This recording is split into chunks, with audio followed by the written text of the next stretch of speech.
Hello and welcome. I am Scarperlock, and this is City of Heroes on the Rebirth server. We are with Quintessence last, our level 34 brute, who has 2.8 million experience earned, 250,000 to go, just about a quarter of a million to get to level 35 in our next superpower, which will be our second to last power in our secondary set. We have about 8.5 million influence, and I just got started on a story arc with Philippa Moreau. The Freak Show had hit an office. Didn't realize it was the beginning of a story arc because it was only the second mission I did for her. So, the Freak Show were hitting a Cray office. I still don't know why they were deliberately targeting Mrs. Kellerman. She was kidnapped. But I did find out that Mass Def, the leader of that raid, often works for a freak called Saiba the Damager. If the Freak Show had any motivation to attack Cray accountants, then Saiba should know about it. I need you to get some answers from Saiba the Damager. So we're going to go to Saiba, and it turns out he's right here in Kings Row, which is convenient for us, as that's where the last mission ended. So yeah, you haven't missed much, guys, because I literally did 2 missions, and I'm in another story arc. So this is good. That means we will get through this story arc before level 35, and we won't be out-leveling this contact, and we may even get Marisol, who's the other contact we haven't done yet. We're back on +2. The first mission I did, I forgot to change the setting, and was fighting these guys at +1, and it was too easy. So I went and put it back on +2. It was a little rough in terms of making sure we hit. And it's very hard to stop them from dulling pain. But overall, it's just fine, and we do perfectly well at +2. Now, the +3s are rough, but we can handle it.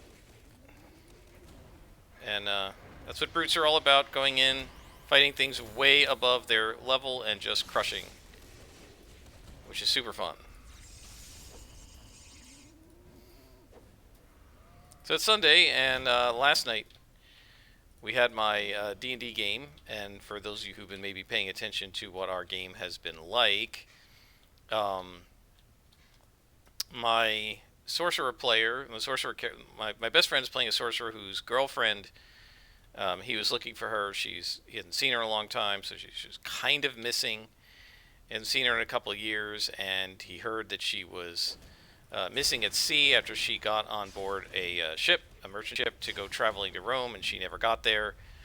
And so they went out to sea. They were heading toward Rome, but they were going to go to the city of Turris, which is on kind of on the island of was it Corsica, next to Italy, and it's not called Corsica, it's South Mercer Isle in my world. And so they hired a merchant ship to go there, and the first day out, or no, about 4 or 5 days out, halfway there, they got sucked into a maelstrom, and they ended up in the astral plane, a sea of stars, and based on the 4th edition version of the astral plane, with a little bit of Matt Colville stuff mixed in, and they were attacked by Githyanki, and then a large, multi-level, like Quinquireme, 5 levels of ores, galley came by, and it was a pirate ship, and it saved them from the Gith. And it turned out to be first mated by the girlfriend of this particular player, and so of this particular character. And so they found out that she's the first mate. There's a captain, and the captain doesn't like adventurers because they cause trouble. They undermine his command, and so he normally just puts them adrift in the astral sea, which is essentially a death sentence. Unless you really know what you're doing, you're not going to survive. And they didn't really know what they were doing.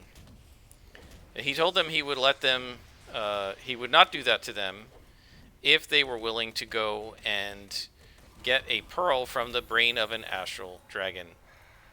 And so they agreed to do this.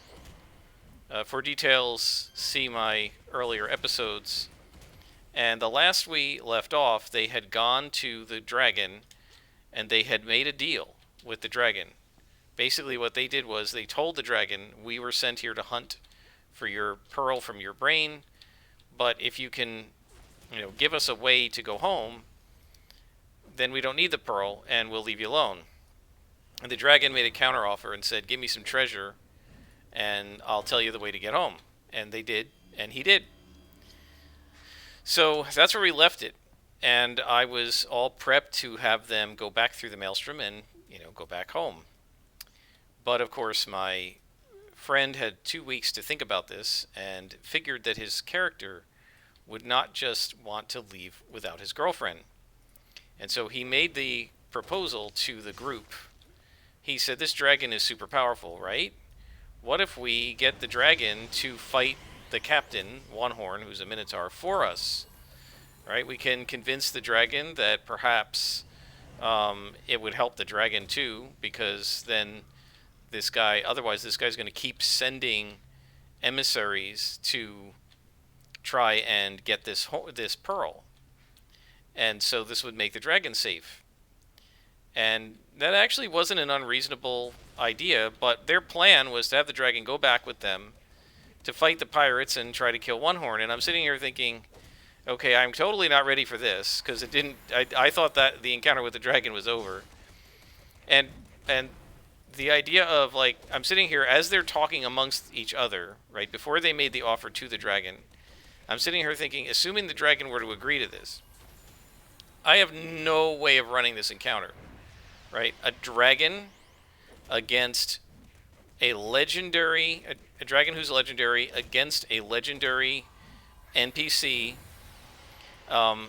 who has access and command over a large warship and several smaller merchant ships that may or may not have been outfitted for war, and I hadn't even really detailed that, and about 500 pirates. Like, I don't know if my friend really expected me to run that battle, but I would have needed warning, right? I mean, if they had convinced the dragon to do that, I would have had to say, guys, you're going to have to roleplay or something, and we're going to have to stop, because I don't have any of this spec'd out. I mean, I don't know how I would run that battle. It would take forever.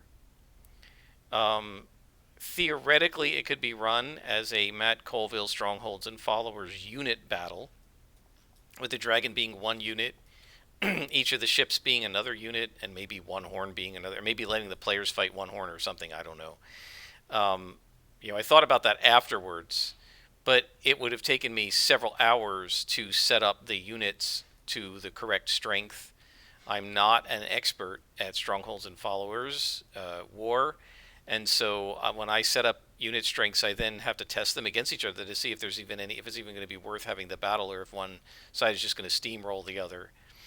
I can't set it up the way I would set up a stat block for monsters, because I don't understand, because I implicitly understand D&D, and here's Saiba.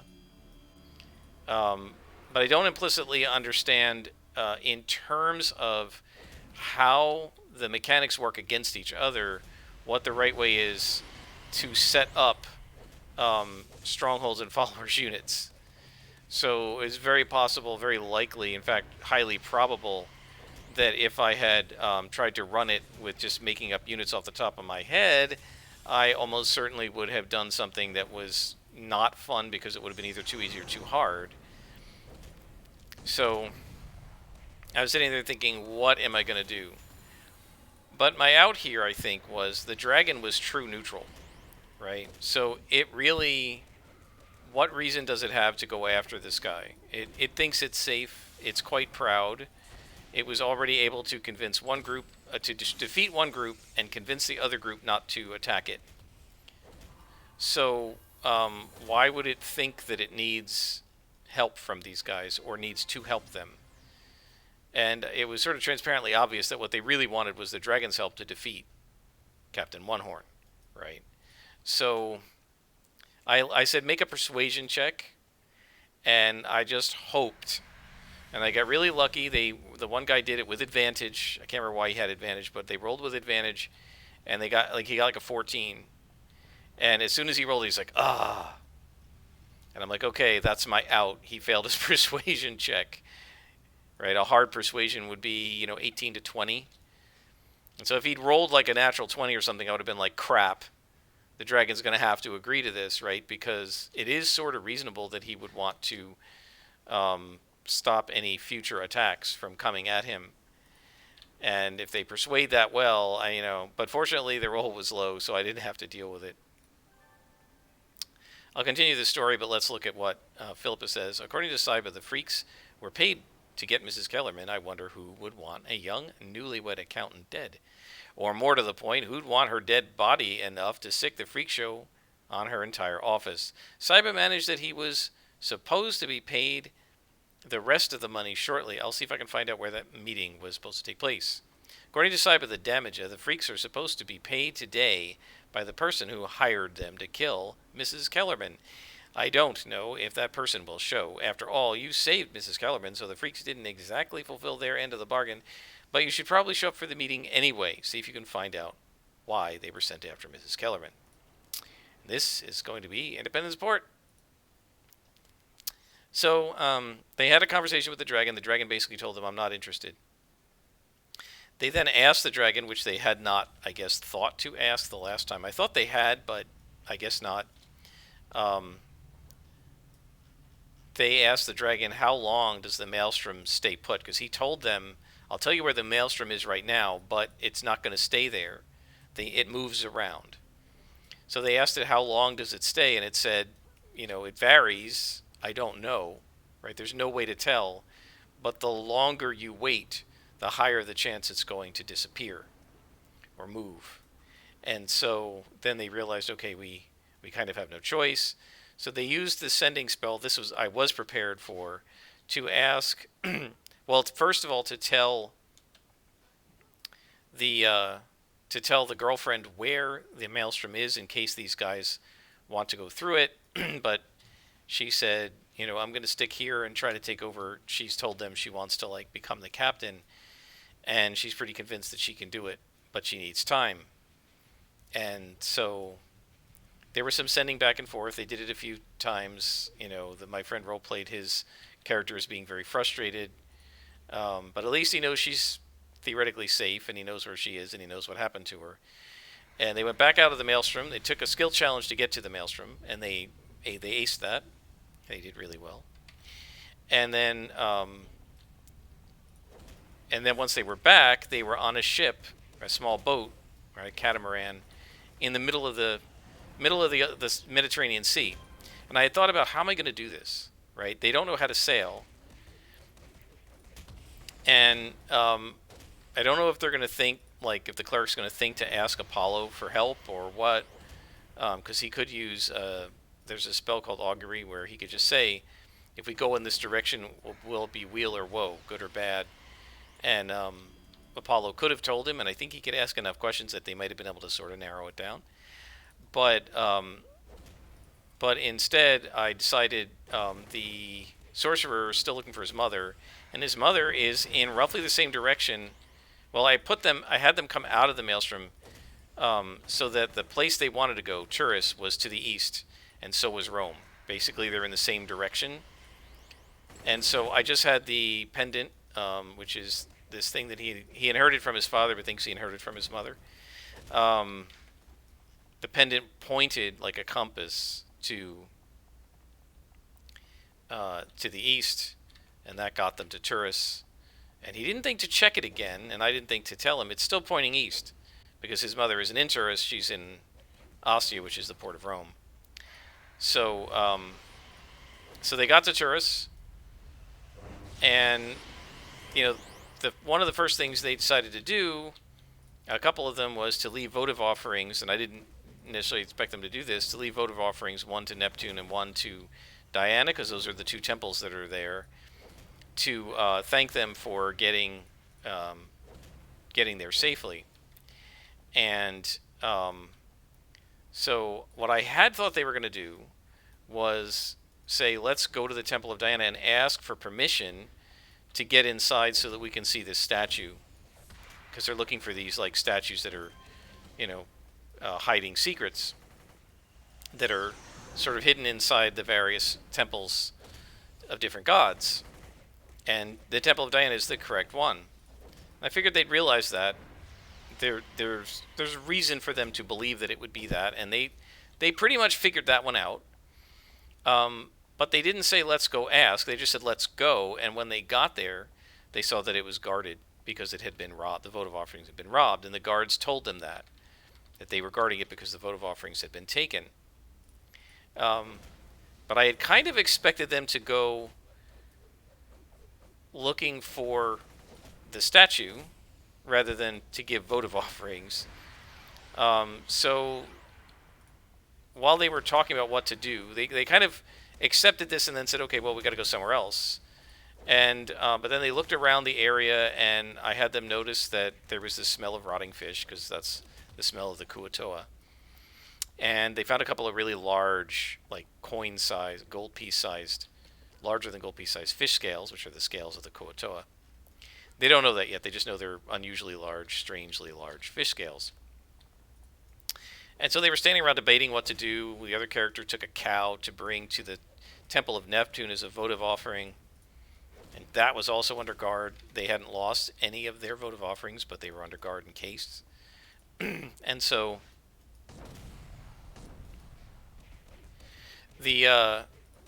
so they're standing around talking, and I was like, okay, these guys, they know the votive offerings were taken, but they don't really they haven't been given a quest, and I don't know what they're going to do about it. So I had the priestess, who's the only one allowed in the temple of Diana right now, walk out, and the gnome who worships Diana and had bought a little figurine as a votive offering for Diana, because Diana does not accept live animal sacrifices because she's like a goddess of nature. She went up to the priestess and said, I'd like to give you this for Diana, and then the priestess kind of opened up to her a little bit because she knew this person is a worshiper of Diana, and she said, I'm very disgraced, and essentially I might get fired by the College of Priests because I allowed this to happen. And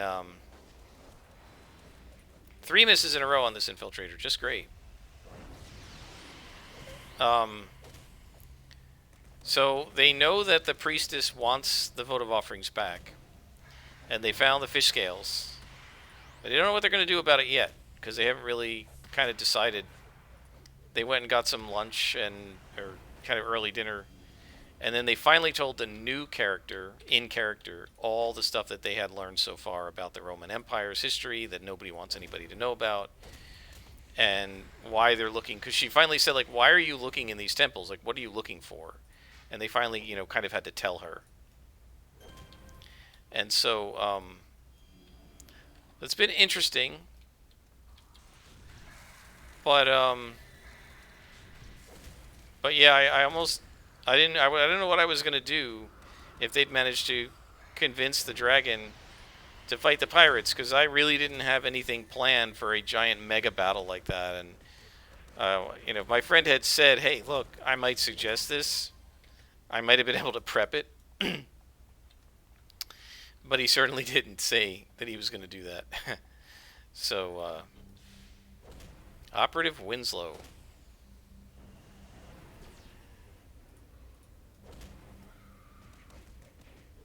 Just a lieutenant.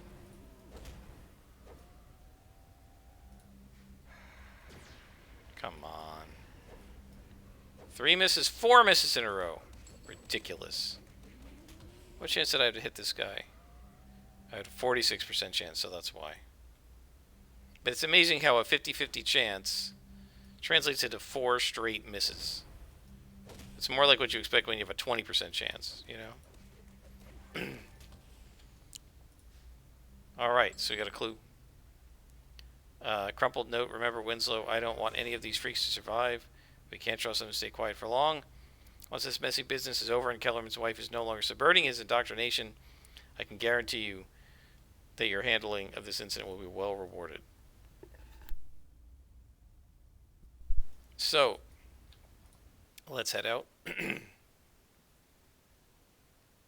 So yeah, much of the night was engaged in role-playing. And one of the other things that surprised me, as soon as they got to the dock, they were like, let's see if we can sell the boat. And I'm like, really? You guys have a boat? You can go anywhere with it. So I pointed out that there is a college of sailor training in the city where they currently are, and I said, if you want, you can take some classes and learn how to sail your ship. And they said, we'll see. They want to know how much they could get if they sell it. This completely surprised me. I was sure. The one guy was like, hey, we have a ship, let's use it. But the rest of them were all like, let's just sell it. We don't know how to sail. And I really was sure that they were going to want to keep this thing because they can like keep their supplies on the boat. They can use it as like a mobile treasure chest that holds all of their crap. Now they're going to have to guard it, but they're getting to the kind of level where they could put out glyphs of warding or set an alarm spell on it, or the Beastmaster could just, if when they're in town, just assign her Panther to guard it. It's like a 7th level Panther now. Hardly anything is going to get into it, into the ship past the Panther, unless it's something that could give a fight to the whole party. A common thief certainly wouldn't be able to. And so that completely surprised me. So I don't know what they're going to do about that. But they did a lot of role playing. I mean, basically almost the whole evening was just them doing skill checks, a few skill checks, and then mostly role playing. And the one player emailed me afterward and said, she had a lot of fun. Hopefully I wasn't too bored just sitting listening to them talk. I had a good time. And hey, it's a lot less work for me. When they're role playing, I'm just sitting there listening. I don't have to run NPCs, and they're not progressing the plot, so all the stuff that I had planned is still there, and I don't have to build anything more right away. So I actually enjoy the role play a lot. So I don't know what they're going to do in terms of whether they're going to look for these votive offerings or whether they're going to just move on. I really don't know. I'm hoping they're going to look for the votive offerings, because if they just move on, I'm screwed. I don't have the next adventure after this even begun. I'm still struggling with what I want to do. So it's going to take a lot of thought. But I have a few weeks, and I'll come up with something. So far, I always have. All right, let's talk to our contact. And she says, according to Cray, they were investigating the freak show attack and mistook you for a villain. Yeah, right. They issued a public apology, and they're saying they won't press any assault charges against you for the battle. I know you weren't the one looking for a fight, but Cray is an army of lawyers who swoop down. Trust me, this is a fight you can't win. Yeah, until later when we go beat up Countess Cray. I just spoke to Kimberly Kellerman's sister, Tracy Templeton. She says that Kimberly went to see her husband, Ken, at work, and now she's disappeared. Considering the freak's attempt on Miss Kellerman's life, as well as possible Cray involvement, I'm concerned. Will you go get Mrs. Kellerman? Yes, we will.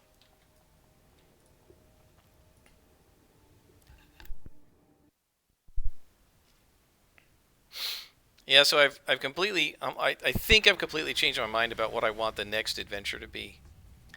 I'm guessing they're going to go to Ostia. At that point, they probably will go to Rome. And my intention was that the secret statue was in the Temple of Venus. There are multiple temples in Rome. That's in the Temple of Venus. And I wasn't sure how they were going to find that out. But I kind of left that as, well, I'll figure it out. I mean, they could theoretically just stand next to each temple and cast locate object until they find it, which is kind of what I expected them to do even in this particular town, but they didn't. So I'm not sure if it's going to occur to them to do that, and I'm not going to do their thinking for them. But assuming they know where it is, I was struggling with how are they going to get into the temple, and I didn't know. And what I had sort of decided initially was, okay, that this thing is underground under the temple. The sewers of Rome were infamous in real life, and they're even more infamous in this world because they're full of monsters and, assassins and thieves guilds and stuff like that. And so I thought, what if somebody wanted leverage against the Temple of Venus, like the Assassin's Guild? And what if they went in from underneath, right, tunneled into there, and found, they realized upon spying that there's a secret that this temple is keeping, that they're keeping some secret about this statue, and they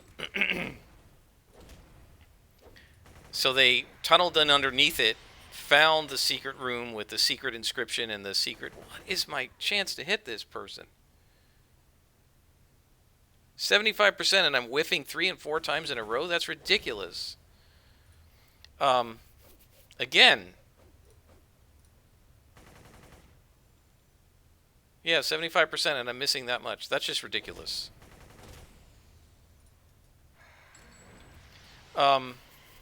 Anyway, I figured the Thieves Guild tunneled into there, found the plaque and the inscription, cut the inscription off the wall, took the plaque, took the inscription, took it away, and left a note. If you want your inscription back, you'll give us what we want. And what they want, of course, is the temple to be in their back pocket. And I was thinking, okay, who's going to run, who's going to be leading this guild? I came up with the idea of a Rakshasa. It's sort of the kind of thing they do, manipulating behind the scenes and so forth.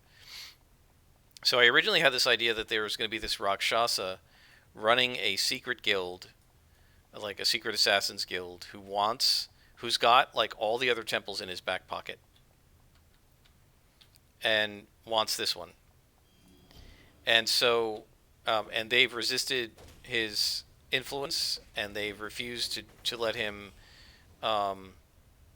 they've refused to give him any influence, or, refused to obey him, whatever you want to call it, team up with him, ally with him. And so, somehow or other, the players were going to, I guess, the temple doesn't even know this stuff was taken, because they're not allowed to go down there and look, right? Somehow the players are going to have to convince the head of the temple, or go in there secretly, find the note. You know who we are, you know what we've taken. If you want it back, you know what to do.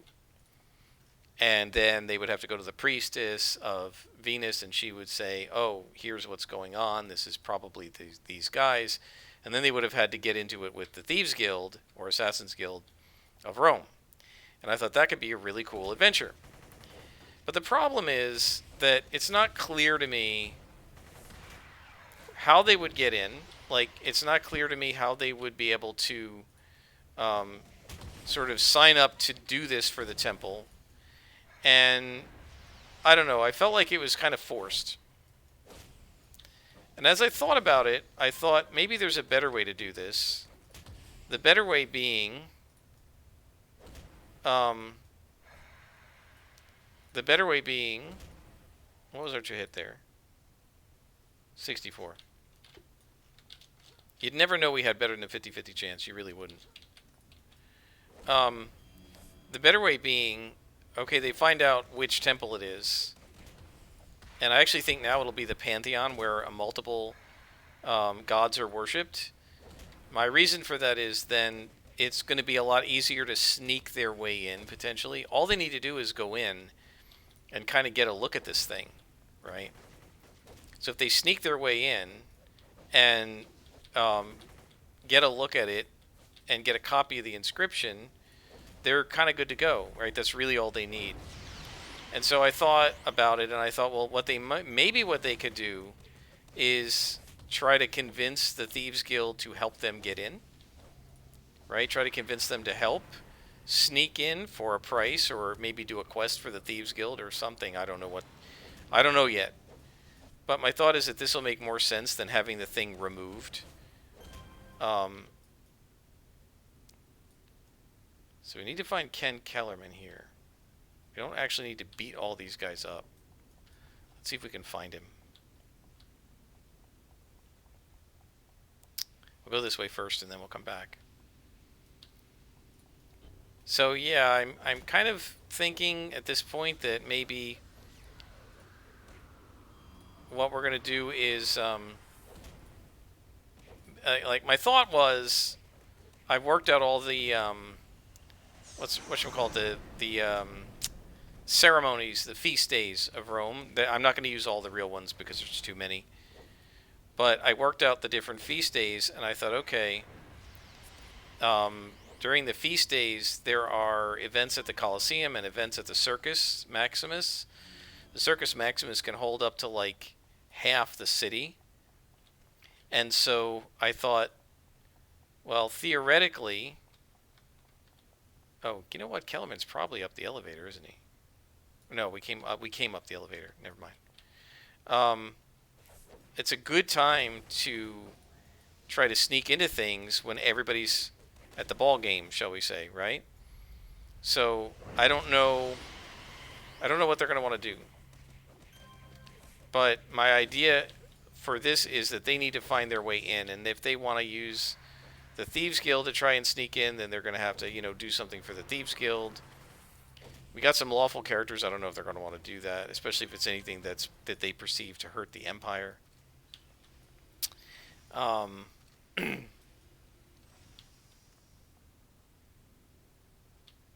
Is Kellerman over here? Doesn't look like it. So, I don't know. I'm still kind of toying. Oh, yeah, there he is. I'm still kind of toying with how I'm going to do it. But I think I'm probably better off having them sneak into the temple and find the thing rather than going in there, potentially sneaking in, finding that it's missing, and then having to go deal with a Rakshasa and the guild and all this. I feel like having something missing from the temple we just did, right? We're doing it now. And I don't know that I want to do it again right away. So, I don't know. I've got a lot of mulling to do.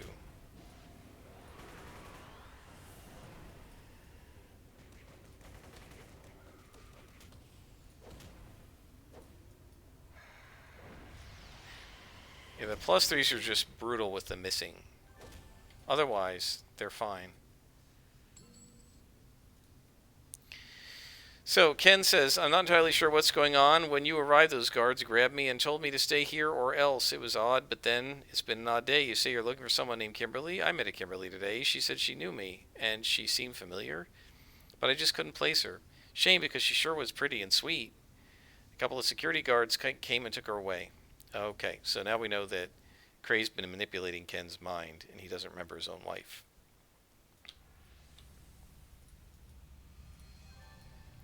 Ken Kellerman didn't even remember his wife. Either Kimberly Kellerman and her sister are completely bonkers, or something has disrupted Ken's memory. Time for me to do some more research. Cray sent you a public thank you, by the way. According to them, the Cray operatives you fought had gone rogue.